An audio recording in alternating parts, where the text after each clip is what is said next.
So this poem is Checking Out My History by John Agard.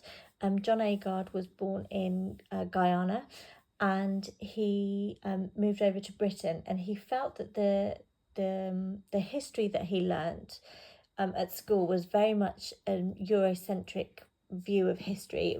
It was about, his history book started when Christopher Columbus founded his country, and he found that the history from his country and his culture and his heritage wasn't taught.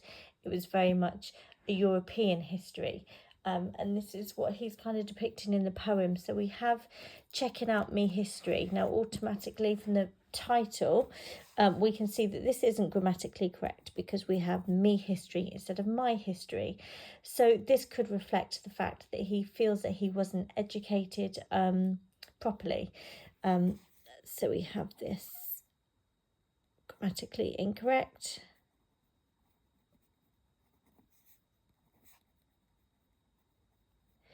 To show that he feels he has a lack of education. But also, we have his idiolect coming through, his own way of speaking, his dialect. And there is a sense of pride in that. So this whole poem is, you can hear the speaker's voice coming through. If you have a look at dem tell me, so instead of they, we have dem. So it's very, very strong idiolect coming through, and a sense of pride in that.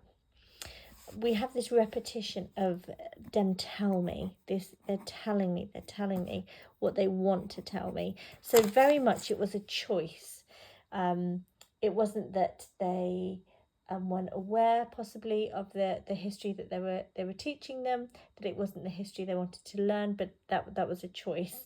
Then we have the metaphors here: bandage up me eye with my own history and blind me to my own identity. So these metaphors are, again suggesting that it was a decision that was made. It was a choice to keep the history of this country, of this culture, away from the people, and to just give a European history. And we have, this idea of not being able to see. And it's quite bandage up my eye and blind me. There's kind of almost an aggression there. It's quite an aggressive act if you were to blind somebody or to bandage up their eyes. It's this way of keeping them from seeing the truth almost. Then we have in the poem a juxtaposition throughout of real historical figures and then fictional figures, or figures associated with nursery rhymes or maybe pantomimes. So we have about 1066, obviously the Battle of Hastings, but then we have Dick Whittington and his cat.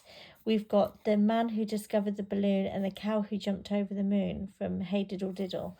So his juxtaposing these characters seem to suggest to us that to him, that this European history is as important to him as nursery rhymes. It's not important. And so the use of juxtaposition just shows that to him it's all the same. It's all silly. It's all not really relevant to him.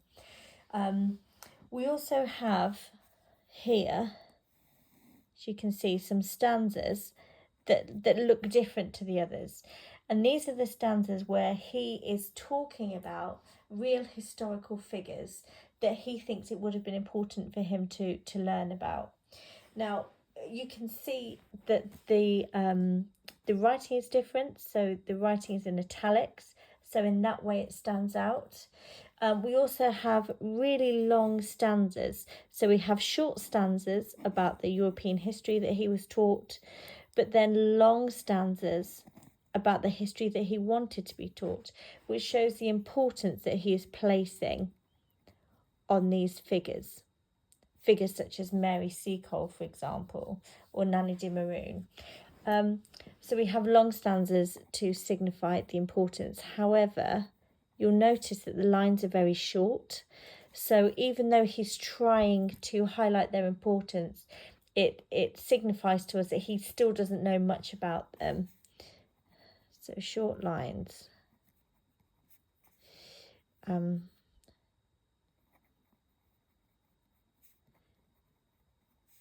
Doesn't know much about them. Okay, so this continues onto the rest, and it follows a similar format with this juxtaposition of Old King Cole was a merry old soul, and Florence Nightingale with Robin Hood, and then we have, this is Mary C. Cole, for example, a stanza on her, and as I say, it stands out differently. It's a longer stanza but shorter lines.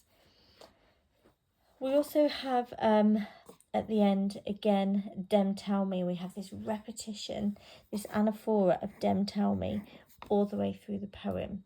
But this time, but, and we have this but. So despite being told this and told this all the time, but now there's a change. I checking out my own history. I carving out my identity. And again, we've got a metaphor at the end of some power being given back to the individual. So before we had the power of those in charge, the government, the education system, the power to kind of control what people learned. But now he's taken the power back for himself, that individual power, and he is carving out his identity. And this image of somebody carving, really having to dig deep to kind of get to what he's looking at as the truth. And you can just imagine him digging deeper and deeper and deeper until he gets to find out the information that he wants to learn. And this poem is almost his way of educating other people. So people who might not have known about these historical figures, by reading this poem, they will have some knowledge and will be learning the information that he has learned as well. So yeah, that's a very, very brief look at checking out my history. Obviously, you could look at the themes of power, the power of humans, and you could also look at the importance of identity as well. It's a really, really good poem for identity. It'd be a good one to compare possibly with The Emigre, which is another great poem for identity.